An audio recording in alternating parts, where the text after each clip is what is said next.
Welcome back. We are all back. Jerry is back with us. He didn't go too far away from us. 1 week gone. You were living your regular life, Jerry.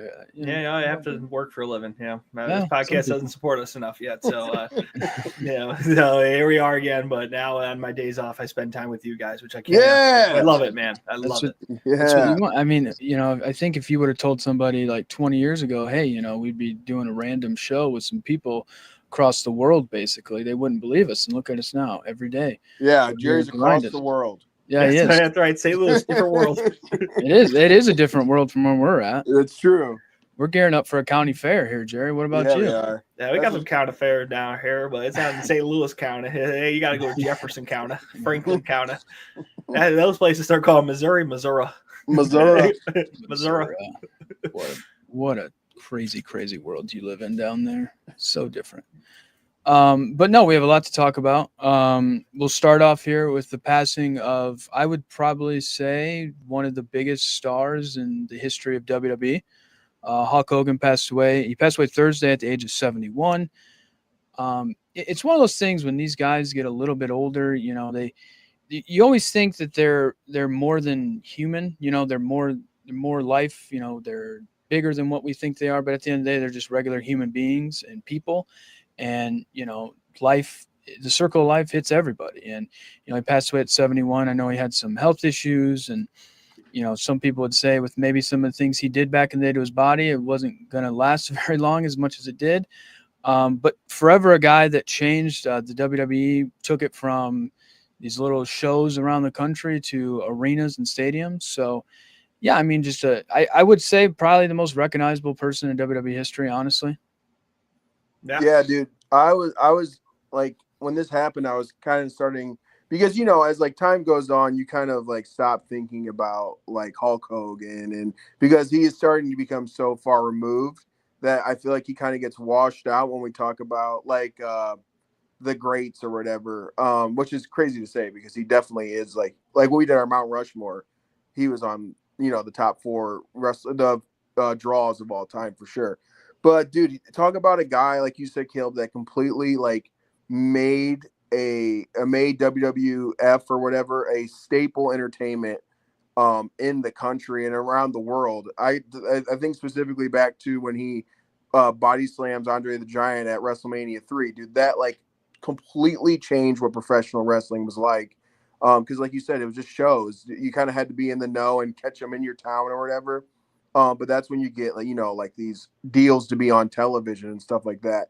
Totally, like mostly falls on Hulk Hogan, dude. The how he revolutionized the business is the reason that we have John Cena, The Rock, Stone Cold Steve Austin. And without Hulk Hogan, none of that would even exist. So yeah, rest in peace to the Hulkster. I don't think I think you guys make great points. I'm not as big of a wrestling guy personally, so but I know Hulk Hogan. I think that's something that should stand out because there are plenty of wrestlers who now are on the circuit or in WWE and all these places. You could throw them in front of me, and I'm not going to tell you who they are. I know Hulk Hogan easily, and yeah, he was a revolutionary figure in this space. And I think now how big WWE events are, right? When it comes to a certain place, when it goes wherever, when it goes on tour, etc., how big the tickets are, how big the event is, how big the venues are. And that is in huge part to Hulk Hogan. And it's he was a beyond life figure, a guy also who lasted beyond his time in wrestling too, which now more of these guys like a John Cena, right, get to do. And he was kind of the path. He creates that path forward for the next generation of wrestling and makes it into this thing where when it stops in your town, you care, right? And that's not something you could say when he started in that business. So a larger than life figure, one that definitely made plenty of news, and is someone that again, I don't watch tons of WWE. I have a very limited background, but I can pick out Hulk Hogan wherever I understand his importance, and that should tell you something if from someone who doesn't come in from a lot. So a big loss for WWE, for the wrestling world, and again to look at the world we're in now and how popular it is. You look back at him and I'm curious to see how the WWE and the world of wrestling will continue to lay out those tributes for him. Yeah. Since he was such a figurehead and such a trailblazer for the industry. Yep. Yeah, I mean, it's crazy because like I want to say like when him and Andre the Giant had their their first match or whatever. That really wasn't the first match they ever had together. But No, like, and that wasn't even the first time he had slammed him. yeah, but it was But it just just happened, how crazy it is. and it just happened to be at the biggest show of the of the year. And really, like, the first couple WrestleManias weren't super successful. Again, that match with Andre the Giant, it literally saved the WWE or the WWF or whatever. It saved it, and then there would be numerous times, down the timeline where it has to get saved by another match or another pay-per-view. But like, this is like the beginning of what is the most familiar to the most casual fan as what WWE is. And that was the beginning of it, and he completely saved it. And yeah, like you said, wasn't the first time they ever wrestled, wasn't the first time he slammed him, which is kind of funny. But like that moment, and then Caleb, when we were growing up, that moment was on everything. To start the show, they would do like the best moments of WWE. Dude, that was in it every single time, because it really was like probably the most foundational part of WWE. You see this guy who Hulk Hogan at the time was like 6'7".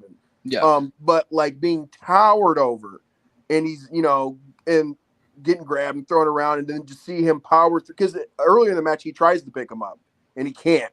So then he's like, "Oh, my back." And then to see him like power up and slam him and hit him with the leg drop, dude, that like completely saved the business. Yeah, so super awesome. I'm gonna miss the Hulkster a lot.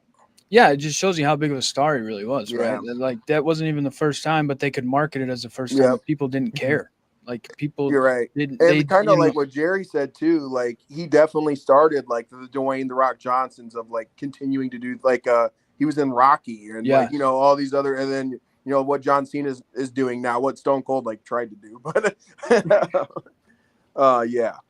Yeah, no, I mean, he was kind of, I mean, I know there's a lot of people that don't like him in the wrestling world for certain things when it comes to wrestling. Some say, stole his gimmick or whatever, but he was a guy that understood what he could do. Him and, Vince McMahon worked very well together and figured out how to change the business. I mean, and he was one of those guys, even after he left WWE, continued to change the business, going over WCW, turning heel, that added on to another thing. And then he later on had the match with The Rock. That was kind of a big thing. So it's like every decade he kind of had this thing. I remember the reality TV show he had with his family for some reason. Me like too. I remember that. Yeah. We lost Ozzy Osbourne too. So you had like that thing, but they were like early on in the reality TV. Yeah. And they were good. Those shows were amazing. Yeah. It's just kind of seeing how they were. But yeah, I think he's a guy that kind of lived on in generations when you talk about athletes, especially from that time. So it's crazy to think that you lose an icon like that, a face of the franchise, so to speak. But, it is a circle of life, sadly, and wish him and his family all the best moving forward. If they can heal through this time. With that being said, though, boys, football is returning this Thursday. Woo! Crazy to think. I think last Thursday was the first Thursday without football till like February or something like that. It's a preseason game. No one really cares, I think, at this point. It's the Hall of Fame game, the Chargers versus the Lions. It's at 8 p.m. on Thursday on Peacock/NBC. Yeah, I mean, it's that time. It's crazy to think that time is rolling around for football season. Who would have thought? I wouldn't have. It comes quick.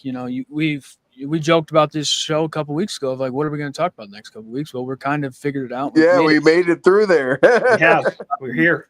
The slump of late June, early July, that time. But football is back. It's crazy to think. We're going to be doing more in-depth stuff over the next couple weeks, but it is just fun to think that it is back and kind of that time again of like, these teams are going. And an interesting matchup, I'd say. Jim Harbaugh in his second year. The Lions kind of on a pivot, trying to figure out what to do, losing their coordinators as their window closed. So I think it's going to be exciting, and I'm ready for football. That's all I can say. Well, and I was going to say this, as like being a teacher, you just like, fall's coming back around, and it's like, oh my gosh, I got to go back to work, got to be a functioning member of society once more. But I can kind of be okay with it because football is going to be back on, and I'll have a reason to stay up to like 11 p.m. on a Sunday, 11 p.m. on a Monday, and that's because football's on, baby. And what you said, Caleb, like, who cares? Dude, low-key, I care. You know, I'm about to look at the betting lines of this game, dude. I'm God. football deprived, bro. Call the line. Call the line. God. If you're betting on a preseason football game, this is for everybody listening, including you, Trevor. If you're betting on this Hall of Fame game, call the line, please. I'm beg football of you. deprived, brother. I got you. No, that is gambling deprived. That's a difference, all right? Football deprived is tuning into this game on time. Being gambling deprived is gambling on this game. No, listen, dude. When you bet the over on like a game and you're just cheering for both teams, just like it's the maximum. I thought before I started betting on games that it was like I'm enjoying the game right now. But when you have a bet on the line, I have optimized how much enjoyment I am going to have, or just not enjoying it. You're going to have during the gaming process, the entire game, dude. When you bet the over and they're just slinging touchdowns, it's a great day to be alive in the sun. The fourth-string quarterback. Who is all right? Is Teddy Bridgewater right now on the Lions? Because like that's who you're going to be watching and pick. Didn't he whoever. get suspended? Yeah, from like the Florida High School Association. Yeah, it's like the Florida High School Association. They think he's cheating. I would sure go off. But like, no, this is this is honestly, in my mind, the worst time of the year because we get all the dumb, useless camp news. Yeah, that is true. That nobody cares about. But God, we just need something.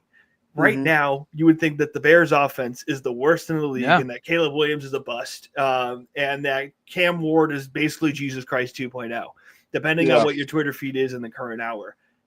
I just want the preseason to be over. You know, like the only thing that comes out of preseason is injuries and terrible hype / doomsday. But it's great to know we're getting into that point. It's time for the delusion to set in. This is when you start doing your fantasy football research. This is when you start thinking about the overs and unders. Please, not for the preseason. And you start thinking about these things. That's fun to have back, especially because I think all of us are still under a heat advisory from where we're sitting. So we're going to think about those nice fall days where you wake up, you make something for lunch, you have multiple beers sitting on the couch watching the 1 p.m. games. Multiple beers, Jared. At that point. Jeez. Scream at your team if they're playing in the 1 o'clock. Have a lot of anxiety if they're playing at 3:30 or Sunday Night Football, right? Have that building anxiety just in general, and then have your 8-leg parlay not hit and be pissed about that. But then your fantasy teams wouldn't, so they got something going on. This is what we live for, and it also means if it were in the preseason talks, that college football is even closer. So.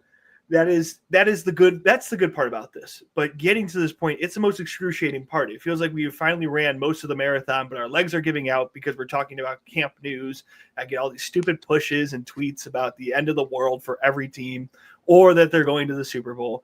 But it's good to have these problems and to have that issue because it means we're right there. We are at mile 24. We just have to finish and get to those Saturday, Sunday back and backs. And then when we really get into it, we're going to have damn near 5 days of football. They're really 7 if I'm doing it right. You get your Monday night football, you get your Tuesday MAC, you get Wednesday, probably Conference USA nowadays, a Thursday Sun Belt game. Friday's that weird ACC game that ends up always being good. Saturday, Sunday, and then you're just in. So that means we're close to that, and that's exciting. Jerry, you're bringing a tear to my eye right now. I'm so excited. And then just to add on to it, let's start crying here because next thing we're going to start talking about, if I remember, is the MLB deadline. Then you get postseason baseball.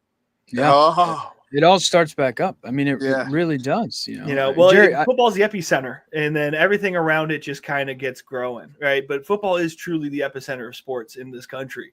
So like then you have these things back, and if you really want to get, I don't know how crazy the Cassopolis football program is right now. You've got Friday Night Lights coming back. Right? I know. See, in the St. Louis area, you got a couple good teams. You got a couple good teams, stuff like that. So like the East St. Louis, obviously a fantastic Illinois program. They usually bring out a lot of good kids. So like Friday Night Lights come back soon, right? So we're right back to where the epicenter of all sports comes because everything else around it just feels better because you have football. Yeah. Right. The NBA season kicks off in the middle of football season. So you don't have to pay attention to it in the immediate, but you have that there. You can have that going. Postseason baseball is there. Hockey starts swinging back in. Right. So you have the epicenter, and then everything around it just feels like an add-on. And those are great add-ons to have. So we're right there. But I swear to God, I just don't want to put up with all the training camp BS. The only thing I care about training camp is if someone gets injured. Like Treylon Burks said they got hurt. I care. That's it. That's about it. I don't care about the offensive installs. I don't care about the pick six in practice for rookie quarterback or second-year quarterback, or if the defense let up a touchdown. I could not care less. It is practice, and these guys, especially the real good ones, don't care anyways. You think Justin Jefferson's given 100% training camp? No. You shouldn't. So Thursday means we're there. It means we're at mile 24. We are just right there. We're getting close to the finish line. We have to finish the marathon before we have the best time of the year, which is football time. So remind me, did we move to 3 preseason games? Yeah. So there's 3 preseason games. I think the Lions and Chargers play 4 because they got invited to this game. I think that's kind of how that works. Gotcha. Yeah, so I think they also get to start a week earlier with training camp, so they reported like early last week. But no, Jerry, I do agree with you with the training camp stuff. Yes, like with the Bears, it's like one day Ben Johnson sounds like the greatest coach of all time to some people, and some days it's delusion and dysfunction. So it is a mess. I will say I've liked what he has said at the podium, certain things. He's not worried about the sloppy play or whatever. He said, we're second day. We're not making the same mistakes.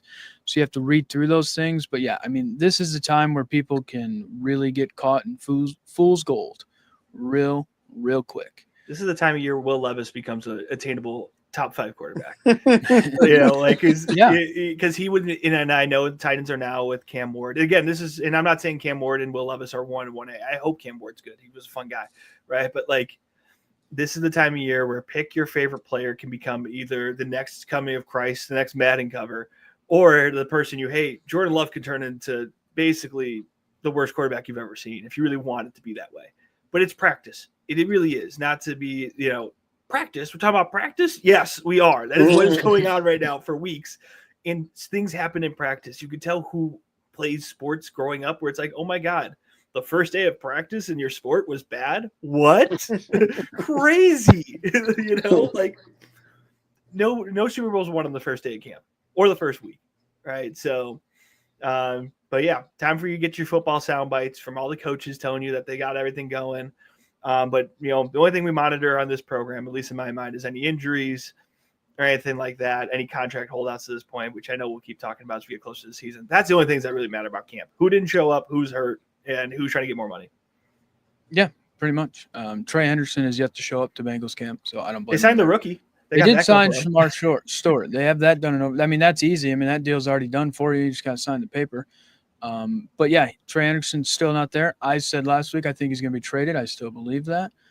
Bengals are not going to pay him. But, yeah, we'll see. I will say Brian Kelly took his last vacation last week up here at the lake, and he's probably now back in Baton Rouge. He was up here. Now he's gone. So LSU football is ready to go. They're relaxed, and we'll see them go 8-4 probably this year. I think Mizzou starts Monday, and I think a lot of their programs too. I think that might be like the first day of NCAA camp too. So, yeah, that also means we get this type of buzz. So, pick your guys' favorite quarterback. Aiden Childs is basically going to become a Heisman quarterback this next couple of weeks. We'll see. We'll see how it works out. I mean, what's the kid from Michigan? He's going to be a bust now if you really want him to be. No, Bryce Underwood, yeah. Yeah, that's the time of year we get to beat. It's the time of year where I get to pick up Bo. I can't even say his last name, right? It's like Prabula or whatever. Bo Prabula is the next coming of God for Mizzou football. And we're going to the playoff because we have camp, and he's going to make one great throw, and I'm going to be hooked. Yeah, I mean, that's how it works. We're here. That's how it works. Moving into now, where Jerry talked about as football starts, so does MLB postseason, and the fight to get there has started, and it will really go to heads. I think Thursday is the MLB Trade Deadline. The Yankees already made a move getting a third baseman, Ryan McMahon, from the Rockies. I don't think you can get any better in life going from Colorado to the Yankees. I mean, not much better than that. It feels like a weird playoff, not playoff deadline, trade deadline is how some of these teams are kind of going to do some things. You have teams like the Tigers who have been really, really hot. And then before the break and since, they've been struggling. So are they going to do something just to swap it up? But some of the guys that are expected to be traded or potentially, the big one is Eugenio Suarez from the Diamondbacks, third baseman. This guy is he's a tank. Like he's hit I think 3 or 4 times this year. He's hit multiple home run games. He's 34 years old. I think he has like 2 years left on his contract. So he's a guy that everybody really wants. It's just going to depend on the price. There's talks about maybe the Diamondbacks kind of selling a lot of things. They also have a pitcher named Merrill Kelly and Zach Gallen. So some people are talking about there may be a really big trade for 3 of those guys to a team. You also have people like Mitch Keller from the Pirates, a pitcher, Ryan O'Hearn from the Orioles, who they were supposed to be a very good team this year. They've struggled. So do they sell off some pieces? The Marlins, a guy who's been talked about to potentially be traded at the beginning of the season, Sandy Alcantara. Now they're talking about maybe moving a couple other guys. So it's going to be interesting. Like I said, you have the Tigers, Cubs, Yankees, Phillies, potential buyers kind of in that land of, to take the next step. If as a Cubs fan, they need to do something pitching wise, they need to make a move. And then you have teams like the Diamondbacks, Jerry's St. Louis Cardinals potentially could be sellers, Tampa Bay Rays, Marlins. So it's one of those things where, I don't know if nowadays these teams make as big moves as what they used to. I mean, I remember being a kid, like David Price was traded at the deadline. You have these crazy deals done just because of how teams kind of value prospects now compared to back in the day. So it will be interesting to see if some of these guys are moved. But some teams are making small moves, but nothing big just yet. Well, my favorite part about this part of the time of the trade deadline is where we have a couple pieces move, obviously. This is not the end of it. But this is when the most talks happen. And as a White Sox fan, deep down, and still love them dearly, even though they lost by 1 run again today, this is a time of year where I get to get delusional about how good my terrible baseball team is. And how some of the pieces on a team that's won 30 games in about 90 tries are worth, like, the world. And it's great because if you are a good organization, this is the time of year where you can make real moves that are bigger than I think the offseason. Because the offseason, it becomes more and more about, do you have the money? Do you have your timeline? You can accelerate timelines. You can push things to the future. Or if you're a team that's in contention right now, like I was talking to one of my friends who's a big Cubs fan, I go, did you expect to be here right now at this moment, right? Where you're trending towards the best record in baseball. You're trending towards the top of your division with the Brewers back and forth, Team that is going to most likely, unless they really screw it up, make the playoffs, probably a good spot. Do you expect that coming in here? He goes, no. I thought we'd be fine. We're not going to be this good, right? But now, the Cubs are going to try to make some type of move, or that's in their world. If they do it right, that might win you a playoff series. That could get you one step closer. If you screw this up, you could pay for it for 3 years. So this is where I think, in my mind, the front offices make their money even more than the offseason, where, if you have the money, you spend it. Juan Soto shows up on the Mets, but right now the Mets and the White Sox are talking about Luis Roberts Jr. and a third baseman. If this works one way or the other, the Mets could be a 10 times better team, or the White Sox could benefit long-term in the future. Right. So I find this fascinating because yes. And then for teams in the middle, like you talked about the Cardinals, what do you do here? And you get to see really where this is where the best teams thrive and the best front offices thrive, is knowing where to sell, how much to sell, and for what price. And if you do it right, you could get a lot of return at the deadline from a team who's trying to win it all, or thinks they can win it all. And maybe you steal a piece that you weren't thinking about getting at first. So, as a team that's obviously selling with the White Sox, I kind of look at this like, okay, what can we get for what we have? Will it help us long-term? But, I look at those teams like the Cardinals. I look at those teams, the Diamondbacks have already moved a lot of pieces. I'm curious about the Mets. They've been talking about a lot of different rumors and places like that. So it's like, not even for the big bomb, but what teams are making the most moves? Like the Yankees they didn't just get that third baseman. They made another move earlier today too. They have so many, and that tells me they're really into it too. So it also narrows into us who you want to care about when we get to October. And we're talking about the Saturday night games, who's going to Death Valley and all this. And in the back of our heads are like, oh yeah, here's this big playoff series. This kind of sets that foundation for who I will be paying attention to in the second half of the season when it's not my favorite team. Yeah, I mean, like I said, I think with Suarez being, I think, the biggest fish out there, I expect the Cubs and Tigers probably to be fighting over him, to be honest. The Yankees kind of out of it now, getting Ryan McMahon. So I think you'll have those kind of battles because there's certain players that teams want. So I think you're going to see these different battles going back and forth with certain teams, maybe with the less amount of players available, but it is interesting. The Diamondbacks were a team that made the World Series a couple years ago, and now they're just selling off pieces. So that kind of shows you how baseball kind of overturns. But yeah, it will be very interesting to see kind of what happens moving forward. But yeah, to your point, Jerry, like there could be a little move that's made that really helps the team, or you could try and make a big move that you think is going to help your team that will hurt your team moving forward for the next couple of years. So that will kind of be interesting to see how teams kind of build it up. Because if you're a team like the Tigers, where you've been good, do you kind of stick with what's going on, or are you set in your ways and you like your team? So that will be very, very interesting moving forward. Moving on to our last topic of the day. This could get controversial. I don't know. From just Trevor's pre-show talk that we had. Happy Gilmore 2 came out. I think it was Friday. I will say I liked the movie. We'll let you go first. Go ahead. Yeah. I'll talk. I'll say and then we'll let you say your piece. Jerry has not watched it yet, so I've gone on mute. You two go at it. I'm not spoiling it. I'm just gonna. I won't spoil it either. I'm gonna poop all over it. No, I did like the movie, but I will say I am an Adam Sandler guy, so whatever the Sandman does, I kind of go with. Yeah, I mean, I liked the movie. I thought it was very, very good. I would say about the last 30 minutes was kind of clunky or goofy, but I mean, they're trying to figure out how to move it forward. They did. The point was basically like Live Golf versus PGA Tour, which is a real life thing. So they made fun of Live Golf, really, is what they did more than anything, which I thought was great. I will say there were some people that really stole the show for me. Bad Bunny being one of them. I thought Bad Bunny was very funny. Just his character and the way it was presented is funny. And then Scotty Scheffler, hilarious. For a guy that is like supposed to be the number one golfer in the world, somebody that we talk about not having much of a personality, or maybe some people don't know, he really made fun of himself in the movie. And like they also presented him as like he is the face of golf, which he is. And I really like that. Even though you had all these cameos, I thought all the cameos were great.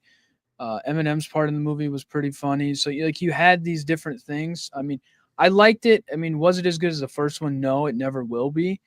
But I think if you're going to do a sequel, I think they did it the right way with some certain things. And I know they had to change a lot of it when Carl Withers died in the middle of kind of them writing the script, because when they first started writing it, he was alive, and then he passed away as they were doing it. So they kind of had to change some things. So it would have been interesting to see how that would have been moving forward. But overall, I liked it. I mean, I liked it.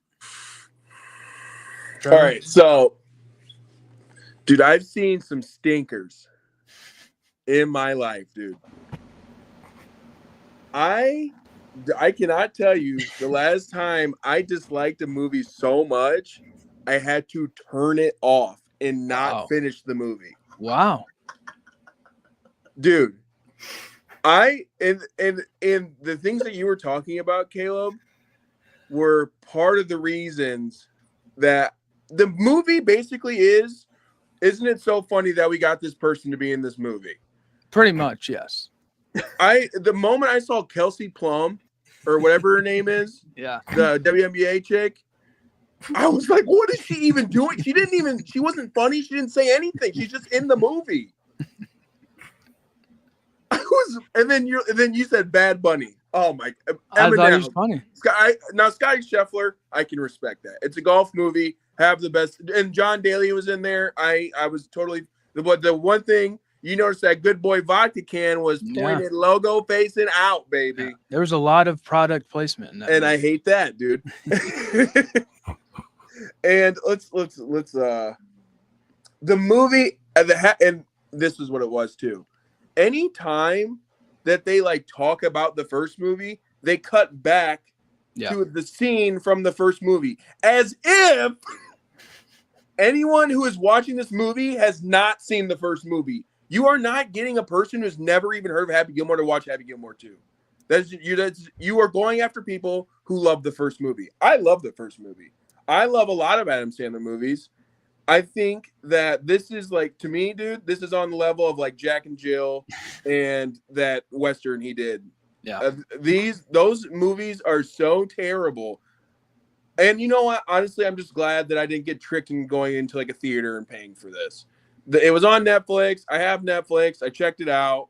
I didn't spend any money to watch it, so I'll give them that. But this, like, it's just I don't know. It's really annoying when it's just like I called it, dude. I literally called it that it's just going to be a bunch of random celebrities in this for no reason, and that's kind of what Adam Sandler is like doing now, and it's like it's not funny. I don't think it's funny. I liked a lot like Uncut Gems when he was in that. I thought he was great. I love Little Nicky. I love Billy Madison. I love Happy Gilmore. I am not at all an Adam Sandler hater. I love Adam Sandler movies. Even some of the really dumb ones I can get behind. This one was like insultingly bad to me. And you like it, and that's it. That's totally I think that we were just looking for two different things.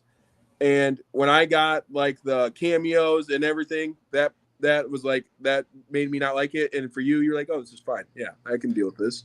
No, I mean, I do agree with the over top cameos, like just to have people in the movie. Yeah, I do exactly. agree with that. Like I said, the cameos I liked were the ones that made sense and kind of helped them move along, you know. But yeah, when you're like sitting there and then like Kelsey Plum's just in the shack with some random guy. I didn't even know it was her at first because she's not doing anything. She's just working at a golf course. Well, that's what I get like the golfers that they had in it. Like that makes complete sense. Like Nelly Corda was in one scene, and then they had the Charlie Hall girl who just rips cigarettes all the time on the course in there. So I mean, they like those cameos to me make sense. And like Sandler's one of those guys that like builds off of the like I want my friends to be in it and having fun with all that, but like it just seems like his friend group has gotten a little too big. And sorry, that was my dog. I had to rob a phone charger.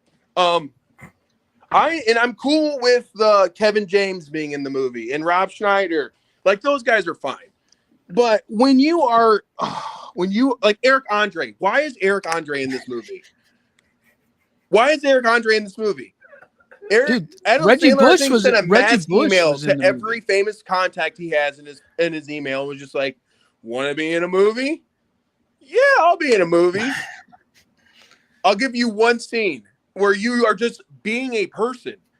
You're not adding anything to the movie. You're not funny. It's not. And then when you have a bunch of cameos, it lessens all the cameos. Like if Kelsey Plum was the only cameo in that movie, I'd be like, holy shit, was that Kelsey Plum? She's not. She's one of the hundreds of cameos in this. So every time you're like, oh my God, who cares, dude? I'm sorry. I'm getting worked up about this, but this is fun. This is fun. I mean, like I said, I liked it from like the fact it's like one of those like, it was funny. It was feel good. He could have also made this movie to be like, okay, I made a sequel and people didn't like it, so I'll never make another sequel to any of my movies ever again. Because now that's what people want from him. Now it's like everybody's like, oh, make a Waterboy 2 and do this. Everybody, that's what they want now. Because of this movie, I would not be excited about a Waterboy 2 movie, and I freaking love Waterboy. So this is really gonna throw you off, and people have brought this up, which is so funny to me. It's just so historically, critically, people do not like Adam Sandler movies. They just don't. Unless he like does his serious stuff like Uncut Gems, the Hustle movie, Punch Drunk Love, that kind of stuff. Funny People, which Funny People may be the most underrated. Good movies. Yeah. So Rotten Tomatoes ranked Happy Gilmore 2, right? Yeah. So the first one ranked 63%. 63%? Yep, that was the first one. Or the original, which is one of the funniest movies of all time. It's a great movie. It's just hilarious. It's a phenomenal movie. Happy Gilmore 2 was ranked 65%. I'm gonna Dude, okay, and I just thought of this. I think this is a perfect explanation to how I feel about the relationship between these two movies. Happy Gilmore 2 feels like a plastic version of Happy Gilmore. It feels like it's plastic. I mean, I will say the other thing that like kind of, and I don't know if this is just where he's at in his life, but it felt more like Adam Sandler was just Adam Sandler than Happy Gilmore. Mm-hmm. Yeah, and you know what I mean? Yep. Like it was more like the first one. It's like Happy Gilmore had this style, this different thing to him, dude. Yes, and like this one, was just like, oh, it's just like Adam. Like I Yes. would say that is the one downfall. It just kind of feels like Adam Sandler's just Adam Sandler. Yes. And we don't care about all this other. We want to see Happy Gilmore, dude. We don't care about all these. Again, I'm going to go to the cameos. We don't care about them because the Yeah. first movie, for it being a comedy movie, has quite a bit like of heart in it. Where there are some parts of it where you're like, you know what, I can really like emotionally kind of connect with this right now. The stuff with his grandma, being in love with a girl, like the trying, like being bad at something you really want to do, dude. Oh my god, when they go like golfing, this is very early in the movie, so I mean this is gonna be the most spoiler thing I do. When they go golfing with like Eric Andre and them. And literally, it's just like him hitting a golf ball, and then it hits off a tree and hits him in the nuts, or it like hits somebody else in the nuts. And then he's like just drinking out of everything that he can turn into like a flask. Like there was a cucumber, there was a range driver, there was a golf ball. Like that was the joke. It's like, watch this golf ball hit me in the nuts and watch me drink out of something that's not supposed to look like a flask. For like 5 minutes, that was the joke. And then Happy Gilmore, there's none of that.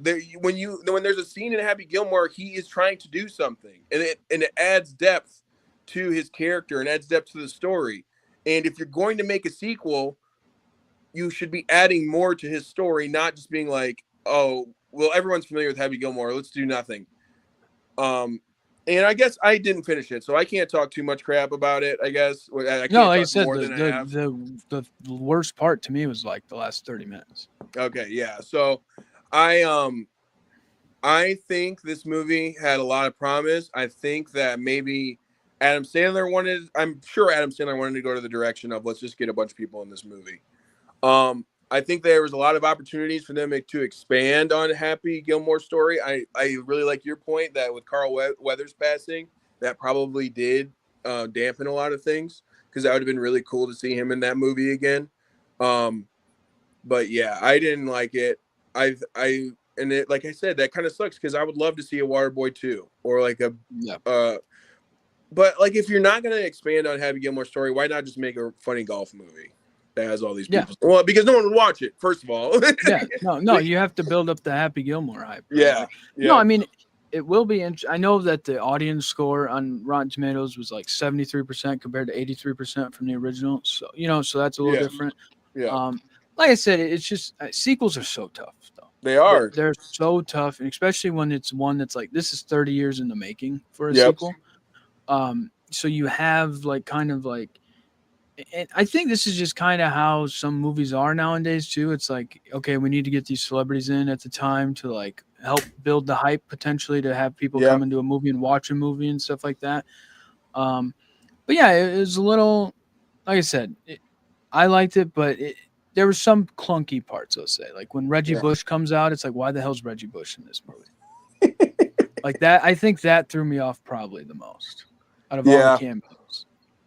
Yeah, I think that, like I said earlier, no one's watching this who doesn't like Happy Gilmore 1. Yeah. So you don't need to throw in everyone's favorite celebrity to get people, either like Kelsey Plum to get the WNBA crowd. Like, no. But yeah, I was disappointed, and I actually, as you can tell, kind of hated it. But I am gonna go watch Fantastic Four soon. So today, that's why I had to move this earlier in the day. So I'm excited for that. Maybe that'll wash my movie palette. Yeah, I mean, Jerry, what do you think now? Like, are you? Well, I came away with nothing, because one side of this is actually pretty good. All right, I didn't say it was the greatest movie. I said it was okay. But like, yeah, one side it's like, this is fine. The other side is like, this is terrible. That tells me nothing. Which is fine. I'll watch it like 2 weeks from now when no one's talking about it and be like, okay, that is what it is. I'm slow to everything. Yeah, definitely form your own opinion. Don't listen to me. Oh God. I have enough other news things in life to keep up with. There you go. That just fill my brain with that instead of which cameo pissed me off the most today. I don't have a lot going on in my life, so it's easy for me to do that. My question for you two, and I don't have the answer here. How many more movies does Adam Sandler have left in him? This to me seemed like a bag chaser, bro. It seemed like a bag chaser. It seemed like the end of, making sure I get a bag, and then so I'm good for now on. I don't really see that many more like Happy Madison movies coming out. I wouldn't be surprised if he goes into like another little more serious role or something. But that's not going to be something that happens all the time. I don't think there's going to be, unless they do a sequel, like with what Caleb and I were kind of talking about, like Waterboy 2 or something. I don't know. I don't know. I just think they have been so underwhelming that it's kind of like, why keep putting yourself through this and spending all this money? And I guarantee if it would have released to theaters, this movie would have bombed. Because again, you're just going after people who like Happy Gilmore, and he doesn't have the cultural impact that he had in the late '90s and early 2000s, where if Adam Sandler dropped a movie, you had to go see it. Now it's just like whatever. Yeah, I mean, I think this movie really was too, like, he was trying to pass the torch to his daughters, I would say, as they were both in the movie. His youngest played a bigger role than his oldest. I don't know if we lost Trevor or what happened there. He was frozen. We might have just lost him. But yeah, no, I do. It is tough because I know that Adam Sandler was on Dan Patrick this last week, and Dan Patrick does cameos in his movies and has for a long time. And he asked him, he was like, "So what's the next movie?" And Adam Sandler was like, "I have no idea what the next movie is." He goes, "I literally don't know yet." So yeah, I think it's more of slowly passing of the torch to his daughters, being like, "If you guys want to do this." I foresee the next movie he's going to do next. I don't know how he's going to do it, but I don't think it's Waterboy. I think it'll be Grown Ups. If he does that next, it'll be a Grown Ups 3. I just feel like that's what he'll do. We lost Trevor completely. His phone must have died. So that's what I foresee next is a Grown Ups 3. But yeah, I don't know how many more he has to sit down and write the movies and do that thing. Because he likes doing the serious roles, but he doesn't love doing the serious roles, even though he's really good at it. So it will be interesting moving forward. Like, yeah, what does he kind of do? But to Trevor's point it's like movie wise, no one really is like, oh, Adam Sandler. They're more of like, oh, I want to be like Adam Sandler for his personality and what he wears. No, yeah. And that's crazy to think that that's what he is now. The Adam Sandler bar crawl is a sentence I never thought I would say out loud until I saw it happen. Which is just nuts. That's crazy in its own right. I just find it interesting because a guy like Adam Sandler, at least in Hollywood terms, he's lost a level of popularity, but I feel like he has a level of continuity that, like, he may not be number one. Obviously, it takes it happens over time. But you're like, it's Adam Sandler. It's a name that obviously household name, but you drop and you're like, oh, okay, you expect a certain thing, not just a certain role, but a certain quality. So I'm very curious to see what that looks like. But also, with a guy like him, he's got enough money. I know he's not broke. No. Especially the outfits he's wearing, no way he's broke. He's pulling T-shirts that he was wearing in the '90s now. That's true dad. I respect it. But it's like I know he's not hurting for it, but I wonder if this almost plays like a last hurrah. Not like, oh yeah, it's my best film, but it's my last film with all the friends. This is gonna be kind of the end. I want to do it with people I enjoy. And even if the movie isn't that good, because again, it's not like he released Happy Gilmore 2 just to really, it feels like he got a bag, but also you got to spend a bag because it's not like all those people are coming there because they like Adam Sandler. They like him, but they also like money. Eric Andre is not like, yeah, man, I just like you that much. I'm going to give you all my time for free, for the scene or whatever. So I was just curious as someone who's not as, I don't watch as many movies and stuff like that. So I find it very curious with a guy like Adam Sandler, someone I do know. What does his long-term look like? And, how many more years do we get of Adam Sandler in Hollywood, or on the red carpet? Not just the weird every 4 to 5 months clip of him playing pickup basketball, which are fun to see, but you get those every once in a while. I'm like, oh yeah, there he goes again, send a pick and roll and shoot a mid-range jumper. Shorts are on his knees. There you go. I think Trevor's back. Uh-oh. Dude, my phone died, so I stole my girlfriend's phone. Yeah, I thought your phone died. Yeah, did you get so mad that your phone overheated? Dude, I think I put heat into the phone. I'm sweating. I'm currently sweating. I was getting worked up about that. Oh my god, dude. No, I need a water boy. Yeah, I mean, I was like, he's gone. He just made him so mad that he left forever. No, dude, my phone died. No, I was telling Jerry, I don't know if you heard or what you were able to hear before you left or whatever happened is he was on Adam Sandler was on Dan Patrick and he said he has no idea what movie he's going to do next. I know he's going to do a movie. I don't now. Derrick Henry's going to be in one of the next movies. I know that. That was All right. brought up. So there's another cameo there. So yeah, but I was telling Jerry, I think like Grown Ups 3 is going to be the next movie that he does. What, Grown Ups 3? Yeah. Okay. I thought there already was a third one. I didn't No, I even think there's know. I only haven't 2. watched a So single one of those movies. I think the third one. I think is what I could they see did that. next. And you know what? I would be fine with that because you know what you're going to get into with a grown-ups movie.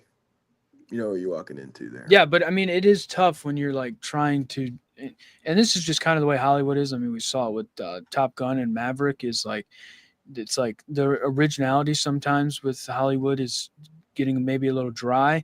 So you're starting to redo these things. So yeah, when you're like such a build up to a movie of like Happy Gilmore to then do a second one, it's tough to live up to even half of it. Yeah. You know.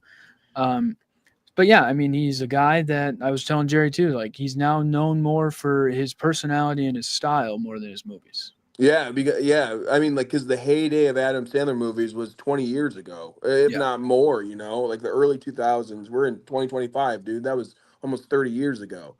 I think a lot of it too now is like our dad's age and stuff. Like those guys love those movies, and then like us, the people who grew up on those movies. yeah, If you didn't grow up on Adam Sandler movies, again, you're probably not watching Happy Gilmore too. But if mhm, you had a dad who was like fart jokes are funny, he watched SNL, yeah, then it's like, and then when you're growing up, you're like, oh, this is the best thing ever. Billy Madison is such. I love that movie to this day. And I probably look back with like, what is it, rose tinted glasses or whatever, when you look back on things fondly, or because it's probably not like a great movie, yeah, but it is so nostalgic to me when I like watch that movie. Is I love it. I love it so much, and all those things. But yeah, and I really liked Hustle. I yeah. thought Hustle Hustle was a was good good. movie. Yeah, I mean, very it's good movie. not like it doesn't take itself like way too seriously. But it's a pretty like definitely has heart behind it. Like you can tell that they did things carefully and like with care and wanted to show almost like an authentic process of doing some of these things. I thought it was really cool, and the cameos in that movie worked. Anthony Edwards being in that movie worked, dude. Like it wasn't just some random weird like, oh hey, here's the ball, kid. Like no, he was guarding him and talking shit to him. And it was awesome. Like that was so good. But I would also like to see like a movie like that, or maybe like if he did an NFL movie with Derrick Henry or something, or like a Yeah, football or something. That would be cool. I would be so into that. Because he does have kind of a unique relationship to the sports world too. I think, like you said, how many? I mean, I know Dan Patrick has quite a few like celebs on, but like he'll be on just like podcasts that are strictly about sports. yeah, Which is I think a cool thing, and I think he has like a friendship with Kevin Garnett now. Like that's kind of like a crazy thing. So I would love to see movies where yeah they're funny, but maybe shine a little bit more on like how things behind the scenes for like being in the NBA or stuff like that. I think that'd be really cool. yeah. I mean, it'll be interesting because yeah, I mean, he could go a million different directions, but I think in for him, some of his best movies are movies he hasn't written, right? Hmm. Which is like the Uncut Gem. I don't think Hustle he fully wrote Yeah. that movie. I think he had input on it. Funny People was a Judd Apatow movie, like that kind of thing. So Yeah, it's more Punch Drunk serious. Love was a Yeah, really it's Paul Thomas or Paul S. Anderson or whatever. He's yeah. really good. So I mean, he just likes doing movies that's fun. He can get his friends in. Some now it feels like he's getting too many friends involved. But yeah, I mean, it will be interesting to see what he does next. Like I I said, did think the Steve Buscemi stuff was funny. Buscemi's always funny, dude. Like when the first scene you see Steve Buscemi's like peeing in a mailbox, I thought that was pretty funny. I laughed at that. Buscemi is always funny. He has said before that he like when he writes movies, he picks like he finds the weirdest character, the weirdest role, and he gives it to Steve Buscemi. And he says it's funny because he's like the most serious actor out of all of the Yeah, no, people he yeah, has he in is the movies. most, yeah. And he goes, he gives him that role because he's going to be the best for it, you know. And also, he's like a crazy looking dude. Yeah. Like he pulls off a crazy looking person very well. You just give him like a contact that makes it look like he has a lazy eye, and I am sold, dude. He looks insane. Yeah, I mean he's one of those guys that's been there forever. I mean his Yeah, role in Billy Madison's hilarious. it's so good. Oh Glad my I called gosh. that guy. Yeah, I love that, dude. That movie is so good. You know what? This might be a good thing though. This is making me feel like I need to go back and watch like the Sandler movies in the heyday. Relive the To, glory like, days. because I feel like I'm mad at Adam Sandler right now, and I don't want to be. I want to go back to loving Adam Sandler. So I'm gonna go back, watch some Billy Madison, watch the original Happy, watch some Little Nicky, and just I mean, and a lot of people don't really like Little Nicky either, but I No, thought it was funny. it's a funny movie. Mr. Deeds. Mr. Deeds is a really good one. Mr. Deeds. Whenever I think of a Steve Buscemi character in a Adam Sandler movie, I think of Mr. Deeds when he's the guy in like the jail and he like is giving him pizza and stuff. No, Mr. Deeds is good. Big Daddy's a good one. Big Daddy's amazing. The first movie I ever cried, I was like 8, dude. And that movie made me cry. Yeah, that movie got me, dude. Dude. Yeah, No, we're I mean, going he's through all kinda- these past moments, and you know who's also doing that right now? The MLB. Today's also the Hall of Fame day, in case we forgot that. I want to that throw is that in there. true. Shout out Ichiro and Dick Allen. Those are the two I nice. care about. Yeah, Ichiro's in the Hall of Fame, by the way, Why did they do that today? It's so weird. Like, because the baseball does nothing. Nothing that baseball does makes sense. They have an All-Star game on a Monday. Like we talked about this. Scheduling is terrible. That's why They we didn't go back show to the what's her simpleton face one footballs. time. No, No. you got to go Nothing back to makes football. sense. yeah, she's with the cheeseburger. She is with a cheeseburger. Jared, did you see that? Yes. He yes. called I He watched called her that a episode. cheeseburger. He Oh, called her a man. cheeseburger. He And called he's her a not even here cheeseburger. we can't even look at his creepy photo today. We've gotten a single comment. It's so sad. No, It's a little think too he's- early for him. He probably doesn't. He's not aware. I think we killed him off last week by a cheeseburger. Yeah, it's I a think harder the gig wor- than it looks. It's a harder Yeah, gig to I mean, step up here to the plate. Last week we had he's a cheeseburger, and this week we have Trevor had to turn off the movie. It was so bad. Yeah. Yeah. But Now you know everyone can what? step up to the I'm plate, going to be Nick. back next week. Unlike creepy photo Nolan Mark. Yeah, no. I'm going to be back for more, baby. Yeah, we'll be back next week. We'll slowly get into diving deep into football, kind of with probably our predictions, things that we think are going to happen.